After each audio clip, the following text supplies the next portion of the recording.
Commanders made a hire today that is really, really big time and kind of sent shockwaves throughout the NFL. Now, it's not one that you're probably going to hear about a lot moving forward, but it is one worth mentioning for multiple reasons. Because one, it shows the Commanders unequivocally are back. Back as a model, top-tier franchise in the NFL, back as a place that people want to be, back as a destination, back in every way but competing on the field for championships, which I realize is a pretty big but that one's going to take time. It also shows just how innovative and outside the box of a thinker that Josh Harris is, which is part of the reason why the Commanders are back. These two things are related. The hire is a guy named Dave Gardi, who was previously working in the NFL's front office, and his resume is really fascinating. And of course, he has a tie somehow to Dan Quinn. And of course, that tie was pointed out by our guy, Teresh Manuel, who amidst his vacation in Portugal, Resh hopped on Twitter and said, hey, just so everyone knows, Dan Quinn was on Dave Gardi's dad's staff at Hofstra back in the day. So they go back a long, long way. But Gardi was the son of a coach. His dad was the head coach at Hofstra, a once proud football program that no longer exists. Hofstra, a university on Long Island. Their most famous football alumnus is probably Wayne Corbett, the old Jets wide receiver. But they would put out NFL guys every couple of years. I knew of Hofstra because it wasn't that far from my grandparents on Long Island in New York. But Hofstra coach, son grows up playing ball, ultimately winds up at Brown. Yeah, Brown, the Ivy League school. Plays quarterback at Brown for 4 years before being like, okay, not an NFL player. I'll go to law school. Gets his law school or his law degree actually from Hofstra, and then ultimately winds up working in the NFL league office for 21 years, starting on the law side doing labor relations. And so he's very intimately familiar with the salary cap, and then into football operations, where he is described in his bio on the NFL's website as the quote-unquote gatekeeper of the NFL's rules. This is someone who is incredibly well-respected in league circles. You see like Peter Schrager from Fox Sports and NFL Network's Good Morning Football being like, wow, this is a big freaking hire. Adam Schefter, ESPN, big hire. Jim Nagy, the senior director of the Senior Bowl, saying the NFL office lost a good one. This is an incredible hire by the Commanders. And so what you see is a guy that clearly other teams would have shown interest in the past, choosing, much like Adam Peters did, to turn down other offers, to turn down staying where he was in an excellent, excellent job where he's very well compensated and gets to do a lot of the things that he likes, to go work for Josh Harris. He is going to be the Senior Vice President of Football Initiatives, where he'll work with the front office and the coaching staff. So we will have some level of input on football and some level of input in the front office. And to me, this is the kind of title that you make up to say, we are going to get this very smart person in our building. We're not exactly sure how we're going to use him yet, outside of a couple of key roles, which I will point out in a second. And we're gonna make him available to anyone that touches football, and maybe he'll wind up on some special projects. Maybe he'll wind up just being a voice in the room as certain decisions are made. But this is someone who knows the game inside and out, that is incredibly smart, has never had a role quite like this, can bring innovative thinking into our rooms, and we trust the leadership to use him well. And this is why leadership matters, right? Again, as I've talked about quite a number of times on a much more traditional example, I love what Washington did on the offensive side of the ball with their staff, as long as it doesn't turn into what it was in Carolina. Carolina last year lacked the leadership ability to take a bunch of really smart people and have them cohesively work together.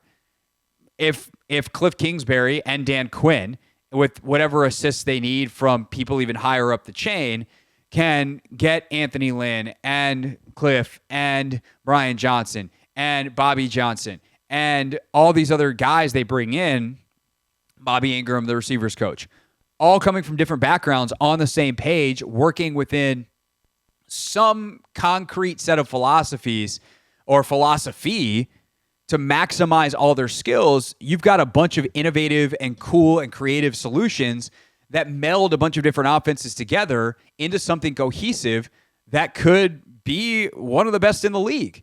If you get the talent right, certainly to execute it, but schematically, even without the talent, on paper, you got a chance, man.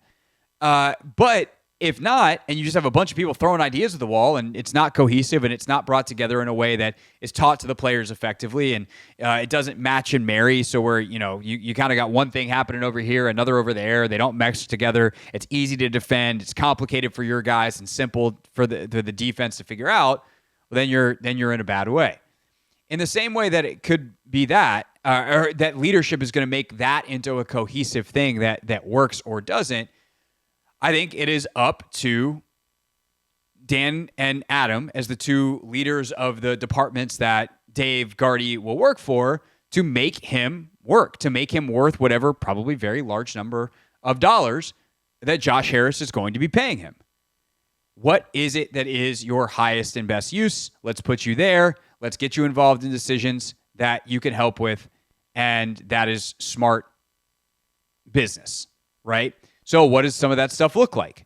Well, one thing that Dave Gardi is going to be doing is he's going to help with in-game strategy. And to me, what that reads at is you are going to have Dave Gardi upstairs in the booth with a headset and a monitor, and he could be in charge of like timeout stuff. You might be someone who works underneath him that's like a game strategy person that is more analytics driven, that is exactly like, yo, 2-minute drill, Dan, you're calling timeout here, or not. But the big one is replays. And what I would tell you is, if I could pick anyone on the entire planet to do replays, I would search the internet for someone who was called the gatekeeper of the rules. That person is Dave Gardi. That's who the Commanders just hired. He's literally the best person to do this on the planet for that one thing that, by the way, can win or lose you games. So forget every other big picture thing that I just threw at you in terms of this guy could be helpful with player selection. This guy could be helpful with cap management. This guy could be helpful with rules in terms of technique and how coaches are coaching certain things to make sure that the Commanders don't get penalized on a frequent basis. If you literally just hired the guy to be your replay guy, that would be a great hire. I probably wouldn't give him this much position or this much power and position. I probably wouldn't pay him that much money, but that is a very important job, and they hired literally the best guy on the planet, in theory, to do it. That seems like money well spent. And to draw a contrast of who is doing that now, the literal best person on the planet versus, I'm not going to say the worst, you could go find a random person in the middle of any other continent that's not North America, and really any other country that's not America, and frankly, most parts of America that don't know anything or doesn't know anything about American football. And that person would be worse than Bruce Allen at that job. But amongst people who've worked in the NFL over the last 40 years, I don't know how many are worse than that at that job than Bruce Allen. And that's who did that job before. Bruce Allen. This always was like a twice a year thing where Jay Gruden would challenge something. And people would be like, well, isn't there supposed to be someone in the booth that can help him? And all of us reporters would be like, there is. It's Bruce. And the entire fan base would go, huh? What? Yeah. It was Bruce. And so now you've gone from old Goose Allen to whoever was doing it for Ron Rivera to the literal best guy on the planet. You want proof that Washington is a different place? You know, when I see comments about this draft and it's like, well, the history of the organization says that the history of the organization doesn't matter anymore. This might as well be a different organization. The only thing that's the same is the colors. It is the burgundy. It is the gold. It is you, the fans. It is currently still FedEx Field. It's not even FedEx Field anymore. It's Commanders Field. It's not even FedEx Field anymore. Nothing is the same. And that's not to say they're going to nail the draft pick or draft picks, but oh my God, it's different. And there's perhaps nothing more indicative of that it used to be Bruce Allen doing that, and now it's Dave Gardi. But I think, again, on the bigger point, this shows just how powerful Josh Harris is as an owner. Not as in like I am flexing my power. Power as in people want to come work for him. Burgundy Blog put out a really good list, which I had up. Where did it go? Of course, I clicked off it. But he listed off some of the people that have come to work for Harris in different roles this year. Here we go. Eugene Shen, analytics. You had Bob Myers and Rick Spielman in the search. You have a new director of performance and a new director of rehab, positions that never existed in Washington before. And surely there are other NFL teams that have some of these roles. But this is a guy who is looking not just at the NFL, but at the NBA, at Premier League soccer, which is typically on the cutting edge of everything because the money over there is insane. The NHL, because he's involved in all these leagues, he can take best practices from all of them and put them into all of his teams. And what he is doing in revamping the Commanders is making them a leading organization. And all that's going to do is continue to attract better and better people. Dave Gardi is just the latest. Very, very, very good hire, in my opinion, that is hugely, hugely significant in establishing that the Commanders are a place, unlike most other NFL franchises, that can do things that others can't. And it's part the prestige, which is part, by the way, you, the fans, continuing to show up and show out and make this place somewhere that people look at as a diamond in the rough, as, you know, full of potential, all of those things. But it is Josh Harris, Adam Peters, Dan Quinn, and the power of people, the power of getting good people that people like to work with, that want to work with, and getting them together and then saying, hey, who wants to come with us? And the caliber of person you're going to get when you ask that question is so extraordinarily high, and we see it yet again today.